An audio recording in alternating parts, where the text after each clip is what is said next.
dando continuidade aqui às atividades, eu vou convidar os membros da primeira mesa. A primeira mesa chama Internet e Eleições, Cidadania e Processo Eleitoral. Como a gente vê, o nosso evento é um evento sobre internet e eleições. Todas as mesas vão trabalhar temáticas do âmbito eleitoral, articuladas com o desafio da internet, a eleição e a internet dentro de temáticas mais específicas. A primeira mesa é Internet, Eleições, Cidadania e Processo Eleitoral. Então, eu agradeço a presença do Alexandre, que não faz parte especificamente dessa mesa, e queria convidar aqui a participar da mesa a Roberta Gresta, doutoranda em Direito Político da UFMG, mestre em Direito Processual da PUC Minas Gerais e assessora na Corte Eleitoral do TRE Minas Gerais. Prazer, Roberta. Obrigada. Por favor. Queria convidar também o Rodolfo Viana, professor da Faculdade de Direito também da UFMG, doutor pela Universidade de Coimbra e coordenador acadêmico do IDDE e advogado. Obrigada, Rodolfo. E o Vitor Lucas, que é pesquisador do GEP, do nosso Grupo de Ensino, Pesquisa e Inovação, aqui da Direito São Paulo, da Fundação Getúlio Vargas, para estar discutindo esse assunto. Destaco, nesse momento, estou na mesa como mediadora. Na verdade, vou, mais do que tudo, passar a palavra aos nossos estudiosos na temática. A ideia é que a Roberta e o Rodolfo, que possuem 30 minutos, um tempo de 30 minutos para a sua fala, apresente aí os seus estudos. Roberta vai falar, provavelmente, mais próximo da questão do processo eleitoral. Rodolfo, junto com a ideia do discurso de ódio, vai enfocar mais. E o Vitor vai reagir a essas falas. A ideia é que o Vitor está aqui dentro do processo da nossa pesquisa para reagir a essa fala, à fala de cada um dos professores, tendo visto o estudo que foi realizado pelo GEP. Então, desde já, abro a palavra com a Roberta. Obrigada, Roberta. Boa tarde a todos. É um prazer, uma honra enorme estar aqui, a convite do meu querido Diogo, Alexandre, que eu conheci agora, Adriana. Agradeço muitíssimo essa abertura. Cumprimento aqui meu orientador, Rodolfo Viana Pereira, professor, e o Vitor também, por esse debate que nós teremos, e a todos os presentes. Vou, então, principiar nossos trabalhos, começando, talvez, então, pelo que seja, de fato, o primeiro recorte que a gente precisa dar. Desde quando eu estive em contato com o Diogo, discutindo temas dessa pesquisa e sempre ressaltando a abertura enorme que que ele nos deu para poder trazer uma visão, às vezes, um pouco diferente, decorrente do fato de eu ser assessora no tribunal, no TRE, porque, evidentemente, a gente tem vieses que vão nos levar a fazer alguns recortes da realidade, e, muitas vezes, isso vai nos deixando com uma visão muito direcionada, com uma certa dificuldade de compreender esse ambiente ao redor. Isso vale, no meu caso, digo, especialmente para mim. É sempre muito enriquecedor a gente estar diante da oportunidade de dialogar com outras perspectivas de análise daquilo que é nosso objeto de trabalho, porque não dizer ali do meu dia a dia, da vida, que é estar mesmo junto a juízes eleitorais e tentando, de alguma forma, auxiliá-los a compreender aquele universo que chega para nós, que é o objeto de vocês aqui, em uma outra dimensão, e que chega para nós por meio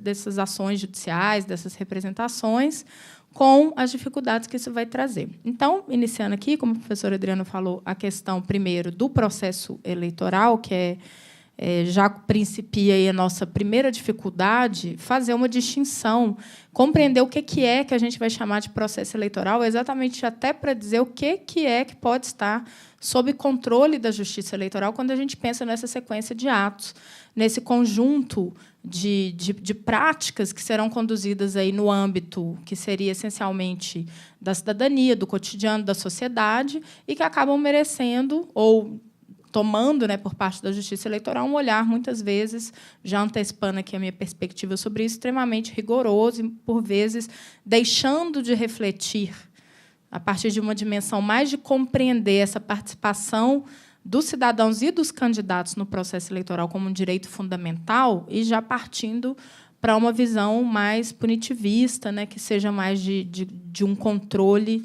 num sentido estrito. Então, o processo eleitoral, a gente pode compreendê-lo de duas formas. Eu realmente acho que, sem nenhuma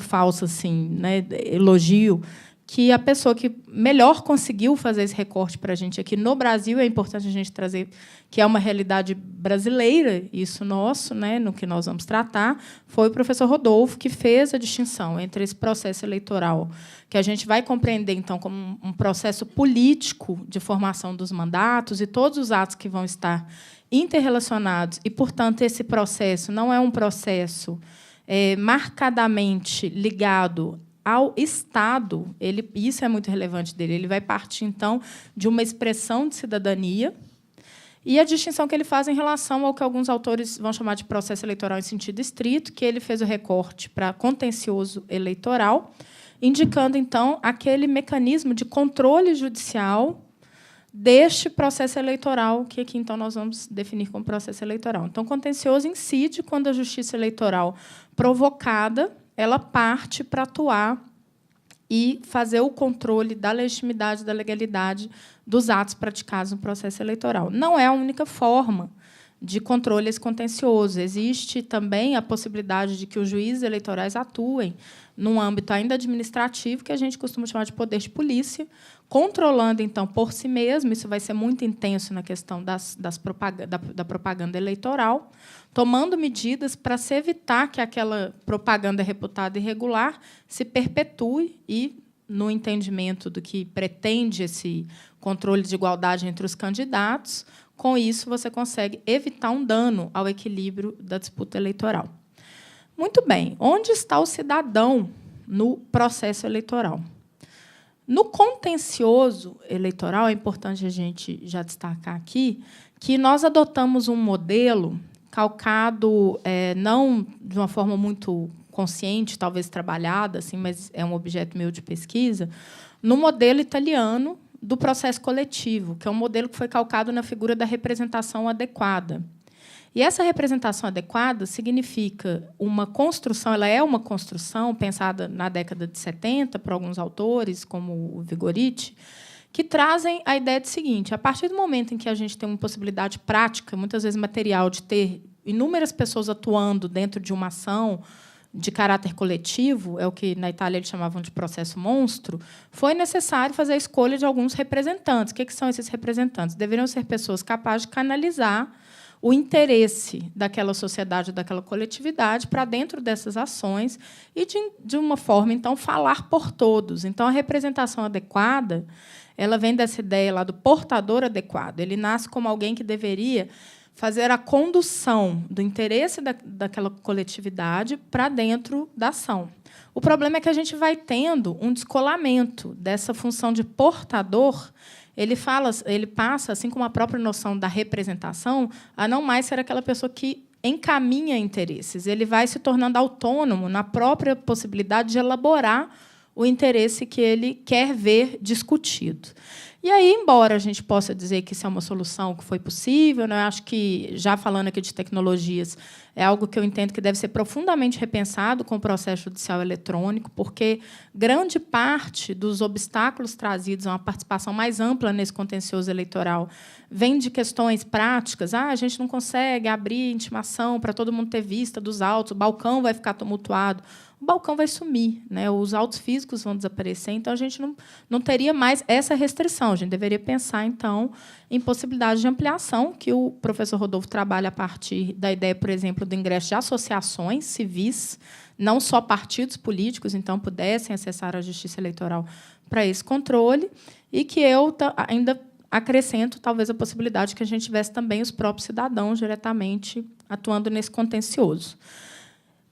Por que eu estou falando do contencioso, já que nós vamos, então, focar mais no próprio processo eleitoral em sentido amplo? É que me parece, é que eu jogo até como uma hipótese retirada da minha observação mesmo, que esse modelo que coloca e deposita muitas vezes, né, destacando aqui quem é o nosso principal representante adequado no processo eleitoral, é o Ministério Público Eleitoral.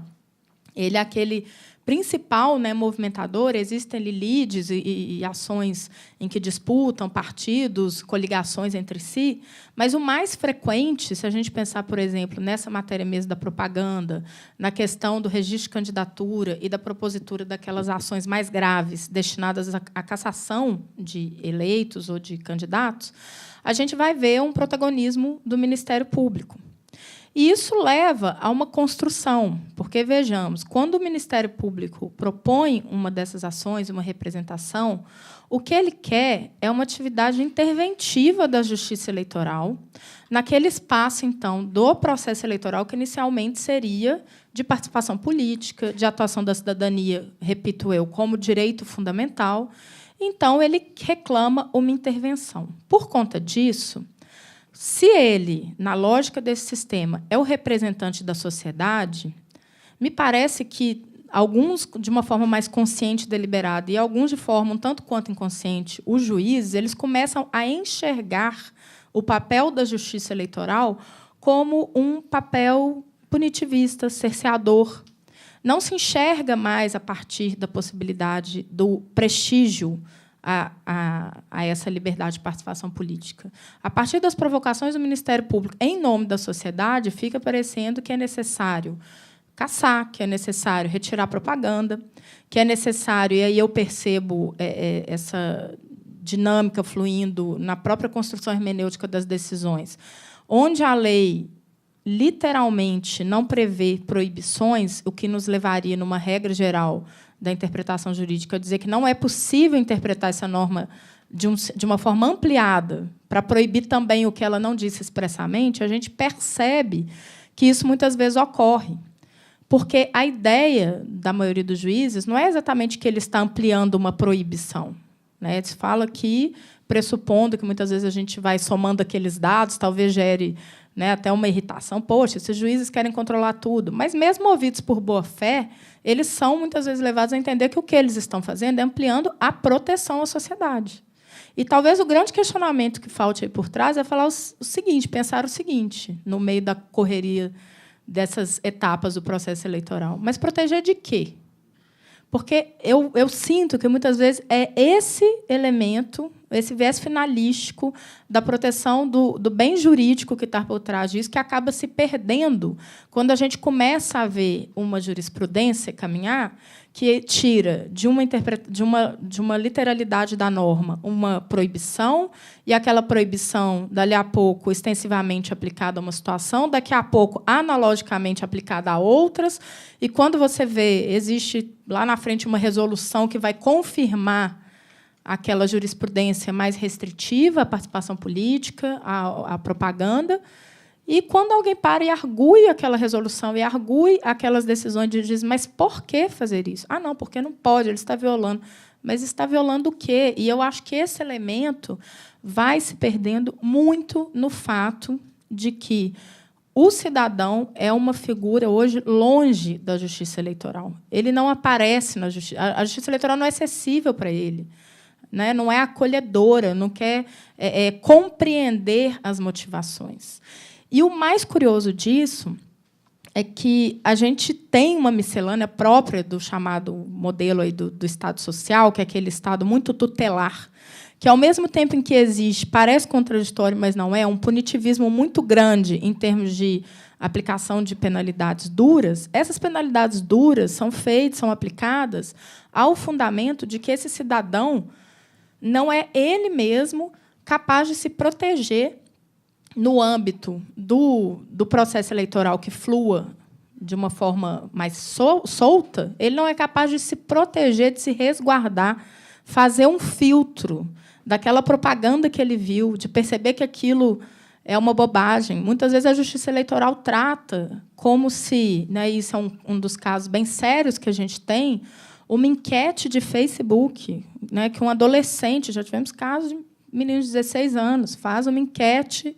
Ah, quem você acha que vai ganhar? Escreve lá tudo cheio de erro de português, a enquete está lá, mexendo toda hora, né, porque vota um, ela muda o resultado. Aí você diz, não, isso se equipara a uma divulgação de pesquisa sem registro. Imaginem vocês, alguém que fraude uma pesquisa do Ibope ou do Datafolha e que solta aquilo como resultado oficial.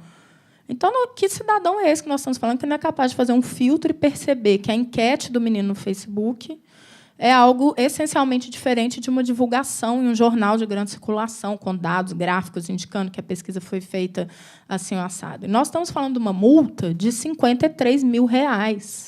Uma multa que o mínimo dela é R$53 mil. Então, é muito, muito doído que a gente esteja diante hoje de uma jurisprudência que olha e fala, não, mas ele violou. Aí a gente vai percebendo o seguinte, qual é a mensagem que está se passando em termos de cidadania para essa nova geração? Eu tenho uma colega assessora que tem um filho muito interessado, estava na faixa ali dos 16, 17 anos. Quando saiu esse caso, ela fala assim, eu conversei com meu filho e disse, olha, você não posta nada de política na internet, porque ela mesma ficou impressionada. Então, imagine, você fala para uma geração que começa a se interessar que ela deve ficar longe disso, porque a justiça eleitoral é o quê? É aquele ente que vai aplicar uma multa de R$53 mil.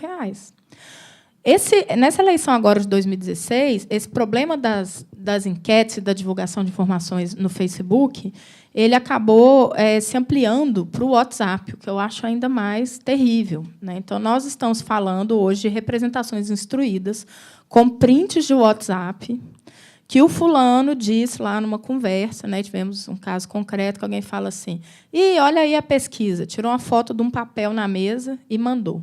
Olha aí a pesquisa, fulano arrebentando. E, no próprio grupo, a gente vê o fluxo da conversa que alguém fala assim, mas que pesquisa que é essa? Eu não estou... Cadê a data? Não, fulano está arrebentando, kkk. O outro escreve, estou bêbado. Eu falei, gente, isso instruiu um processo em que o juiz eleitoral havia aplicado uma multa de R$53 mil numa pessoa por mandar esse tipo de mensagem no Facebook. Então, essa questão da gente perceber hoje que, me parece, a Justiça Eleitoral está perplexa diante das novas tecnologias, que ela não consegue acompanhar. Não consegue, né? Porque todo dia vai surgir uma coisa nova, né? As resoluções são editadas muitos meses antes, né, da eleição, e aí a gente vai ter algumas previsões que tentam pegar a última coisa que foi vista da eleição passada. Não, obviamente, não é o que vai bombar na eleição seguinte, e você vai pegar aquele manancial de normas já restritivas, sem, talvez, refletir sobre o fundamento delas, e sair aplicando para aquelas novas figuras que você desconhece. Citando um exemplo dessa eleição, agora, me chamou a atenção aquela figura do apoiador digital. Existe uma proibição de propaganda paga na internet. A propaganda veiculada na internet não pode ser paga de nenhuma forma. E, ainda em 2014, discutiu-se, né, quando começou a aparecer aquela figura do patrocínio, que o patrocínio no Facebook, ou seja, um post patrocinado, eu pego a minha propaganda e patrocino, de fato, é uma propaganda paga. Eu estou pagando para ter um alcance maior para a minha propaganda na internet. Entendo que até aí acertada a conclusão a respeito da interpretação da lei. No entanto, o que a gente viu em 2016 foi uma outra prática, que era aquela situação em que o candidato contratava um serviço que faria para ele o seguinte, olha, na minha página ele vai se utilizar, né, de um plugin, alguma coisa assim, que a pessoa, ao voluntariamente ingressar na página, ela tem uma opção de automaticamente compartilhar todas as postagens que saírem naquela página. Então, eu entro como cidadã e vejo lá. Aí me pergunta, você quer ser um apoiador digital do candidato fulano?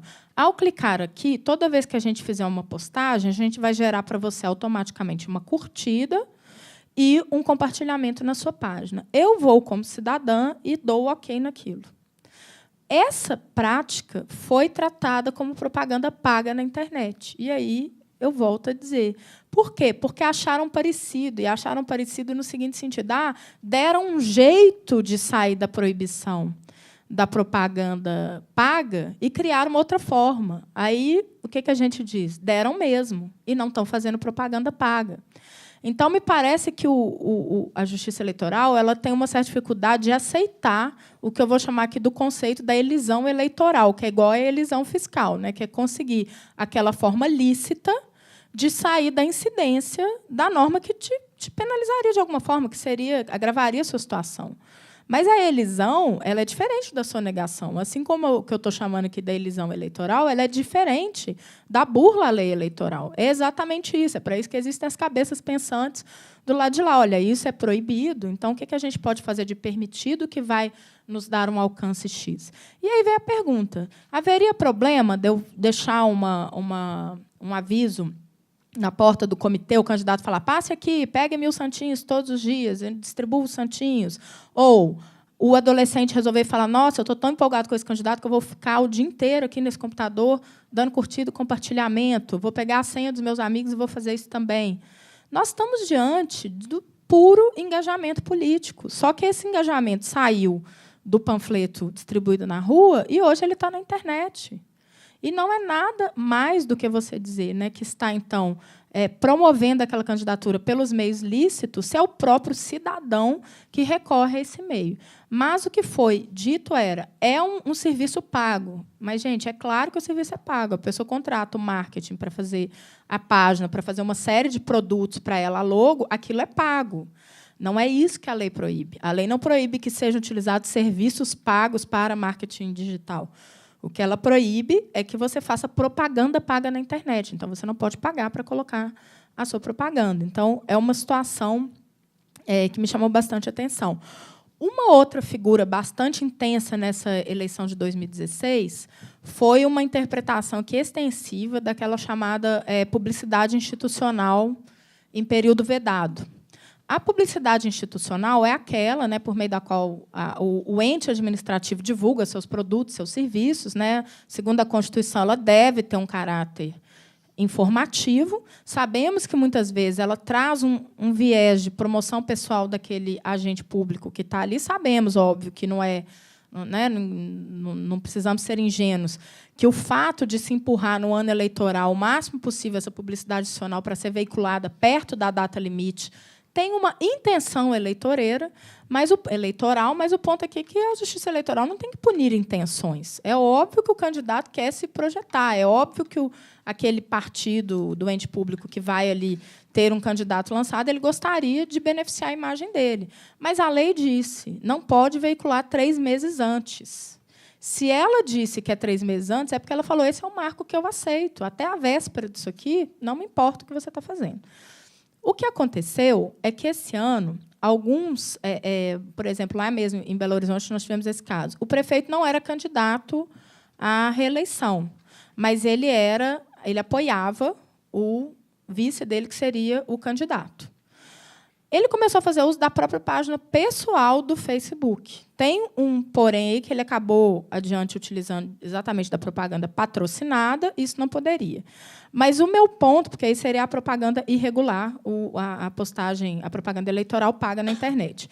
Mas o ponto mais interessante aqui é que ele também foi acionado por publicidade institucional em período vedado. Agora, vejam, o conceito da publicidade institucional, e uma das razões principais dela ser proibida, é que publicidade institucional é algo custeado com recursos públicos. O ente vai lá, faz, né, investe naquilo. Nós vimos aqui esses dias o gasto aí do governo federal com o investimento na reforma da Previdência, 54 milhões, não é isso? Para fazer a propaganda da Previdência.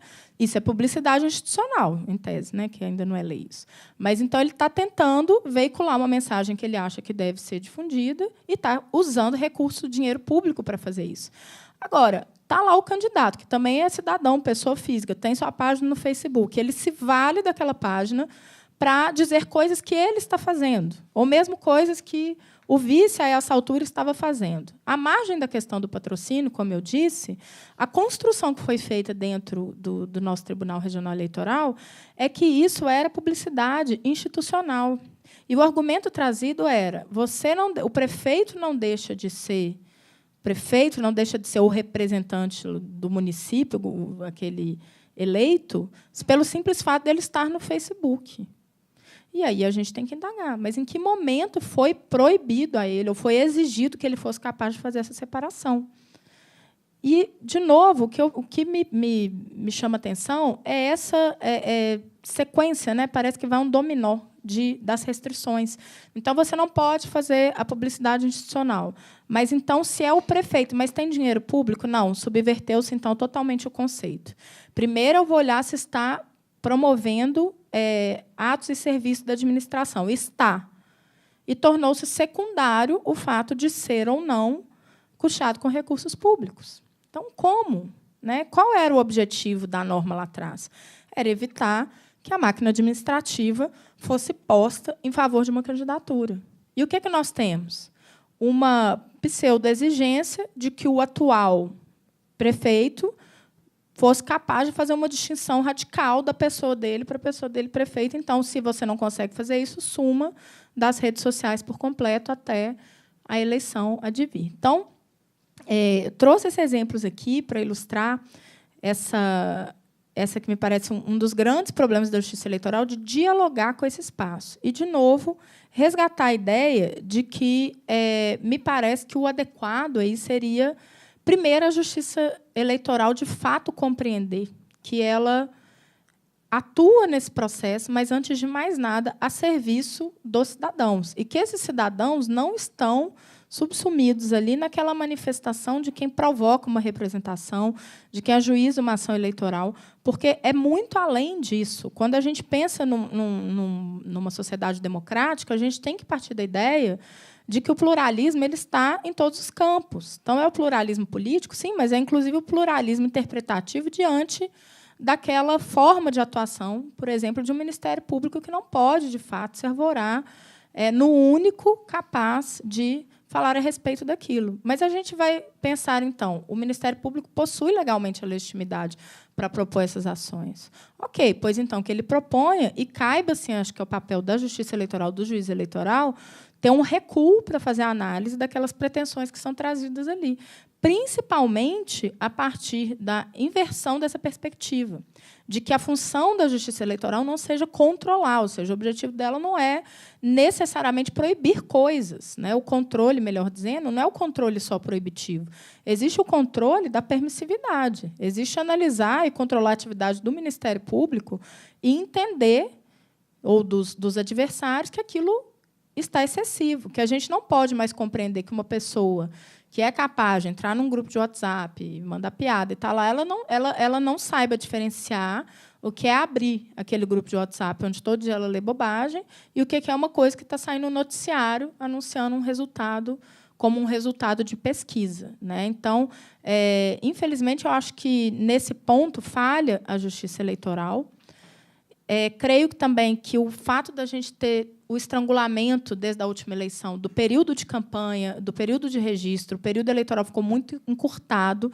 Isso agrava o nosso problema, porque isso tira dos juízes eleitorais o tempo de reflexão que eles precisariam, tira deles a possibilidade de entender, até para recorrer, talvez pedir explicações sobre qual é aquela tecnologia que ele, muitas vezes, não domina. Lembrei que de um último exemplo, que há pouco tempo, até aqui em São Paulo, conversando com um profissional da área a respeito de um blog, eu falei assim, nossa, descobri que fizemos uma coisa absolutamente errada, né, do ponto de vista, enfim, foi uma premissa fática equivocada que foi adotada, não houve recurso também, aí acho que falhou a própria parte que não soube trazer as razões no seu recurso, mas o que aconteceu era o seguinte: foi ajuizada uma representação imputando a realização de propaganda paga na internet do candidato, que era, então, pré-candidato, ainda seria, então, no momento de pré-campanha, e se juntou aquela imagem, né, o print lá daquele, onde fica aquele quadradinho falando a matéria era isso, isso, isso, o post dele. Quando o funcionário da Justiça Eleitoral fez a checagem, ele entrava na página e ele encontrava uma outra coisa, sem a indicação de patrocínio, e que vamos dizer assim, a manchete era outra. E isso levou o juiz a condenar, inclusive, o litigante de má-fé. Ele falou, isso não existe, esse material que foi montado, isso não existe. E, quando a gente entra na página, existe uma outra coisa que não é isso. Eles recorreram, mas sem maiores explicações, só falando que a conduta não era grave, a multa foi mantida. Eu vim, então, a descobrir que, na verdade, o problema aí é que o patrocínio, nesse caso, ele não ingressava na postagem. É uma técnica, né? Eu não vou saber o nome da técnica, se alguém soprar aí, que gera, quando vem aquele tanto de quadradinho no... Como? Targ? Dark Post, né? Dark Post. Aí vem um tanto com frases diferentes embaixo, que o gerador disso vai utilizar para tentar ver qual que emplaca, qual que bomba mais, porque aí, na hora que ele perceber que um deles está melhor, ele vai tirar os outros e mandar só aquele que gerou mais repercussão. Então, tinham feito esse Dark Post, e o patrocínio estava lá no Dark Post. E, quando você entra no post propriamente dito, então não havia patrocínio. E, por isso, também, o texto desse link que aparecia como patrocínio era diferente do texto contido na própria postagem, que levou, então, a aplicar uma condenação por litigância de má-fé, dizendo que havia uma montagem. Imagino eu, o próprio advogado não tinha conhecimento disso, a coisa passou, talvez ninguém ali tenha percebido de fato está acontecido, mas fato é, né? Houve uma condenação equivocada, errada mesmo, né? Porque a premissa fática que foi tomada era equivocada, e isso demonstra, então, para a gente a necessidade, né, de que esses diálogos como esse se aprofundem. Eu entendo que esse tipo de pesquisa é fundamental, que chegue aos tribunais, né? A gente precisa dos frutos desse trabalho até para fazer uma sensibilização dos juízes. O juiz com quem eu trabalho, que agora, inclusive, acabou de ser reconduzido, eu não esqueço disso. Teve uma vez que o Facebook fez uma manifestação numa peça, juntou um parecer lá explicando sobre o seu próprio funcionamento. Ele falou: nossa, tira uma cópia disso para mim, que eu quero levar para estudar. Era um documento extenso. Ele falou: não, eu quero ler isso, porque eu quero entender. Então, assim, eu acho que esses esforços de sensibilização são todos muito relevantes. A gente precisa disso, né, para poder efetuar aquele controle que, de fato, seja controle devido, né, e não intervenção excessiva capaz de gerar restrições a direitos fundamentais. Obrigada.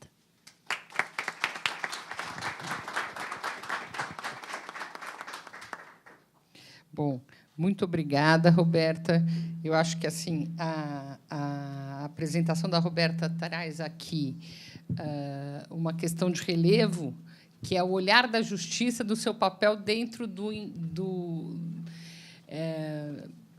controle ou do acompanhamento do processo eleitoral, né? Quer dizer, a justiça se vê só dentro de um processo estrito de contenção de desvios, pode ter uma externalidade muito mais negativa do que positiva no controle democrático de um processo eleitoral, porque essa implicação excessiva na ideia de que tudo é vício, de que tudo é atuação de descontrole em relação àquilo que é um paradigma do devido, pode não permitir que a justiça, na verdade, lembre que ela está lá para pensar que ela é uma das mãos do Estado para articular um processo eleitoral que se inova, porque a realidade social se inova, que se inova com as novas tecnologias, e que isso pode ser uma oportunidade de cidadania ativa e não obrigatoriamente uma oportunidade, uma possibilidade de desvio